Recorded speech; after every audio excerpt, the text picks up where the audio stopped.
ஈரானுக்கு எதிரான அமெரிக்கா மற்றும் இஸ்ரேல் கூட்டுப்படைகளின் முதற்கட்ட தாக்குதல் நடவடிக்கைகள் முடிவுக்கு வந்துள்ளதாக அமெரிக்க வெளியுறவுத்துறை செயலாளர் மார்கோ ரூபியோ தெரிவித்துள்ளார். ஈரானுக்கு எதிராக தொடங்கப்பட்ட இந்த இராணுவ நடவடிக்கைகளின் இலக்குகள் எட்டப்பட்டு விட்டதாக ரூபியோ தெரிவிச்சிருக்கிறார். ஆபரேஷன் எபிக் ஃபியூரி இப்போது நிறைவடைந்தது என்று அவர் செய்தியாளர்களிடம் கூறியிருக்கிறார். இந்த நிலையில் போரின் தாக்குதல் கட்டம் நிறைவடைந்து விட்ட நிலையில் அமெரிக்க ஜனாதிபதி டொனால்ட் ட்ரம்ப் பேச்சுவார்த்தை மூலம் தீர்வு காண விரும்புவதாக ரூபியோ மேலும் தெரிவிச்சிருந்தார். ஹோர்மோஸ் நீரிணையை மீண்டும் முழுமையாக திறப்பது குறித்து ஈரானுடன் ஒரு புரிந்துணர்வு ஒப்பந்தத்தை எட்ட அமெரிக்கா முன்னுரிமை அளிப்பதாக கூறப்படுகிறது. அமெரிக்கா அமைதி வழியை விரும்பினாலும் ஈரான் இதுவரை அந்த பாதையை தேர்ந்தெடுக்கவில்லை என்று அவர் மேலும் சுட்டிக்காட்டினார். சுமார்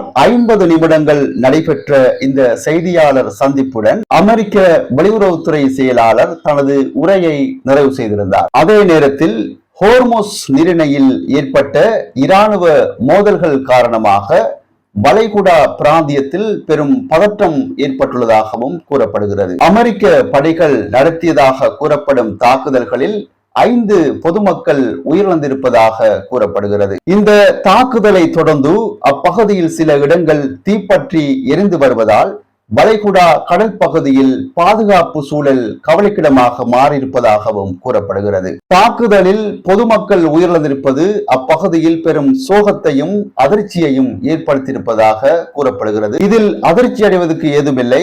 ஏனென்று சொன்னால் அமெரிக்கா இஸ்ரேலுடைய தாக்குதல் முக்கியமாக பொதுமக்களை குறிவைத்துதான் அவர்கள் தாக்குவது வழக்கம். அது எல்லோருக்கும் தெரிஞ்ச விடயம்தான். இந்த சம்பவத்தால் சர்வதேச கடல் வர்த்தக பாதையான ஹோர்மோஸ் நீரிணையில் போக்குவரத்து பாதிக்கப்படும் அபாயம் உருவாகி இருப்பதாகவும் கூறப்படுகிறது. போர் நிறுத்தம் இன்னும் நடைமுறையில் உள்ள நிலையில் இவ்வாறான தாக்குதல்கள் தொடர்ந்தும் இடம்பெறுவதால் பெரும் பதற்றத்தை ஏற்படுத்தியிருக்கின்றமையும் குறிப்பிடத்தக்கது.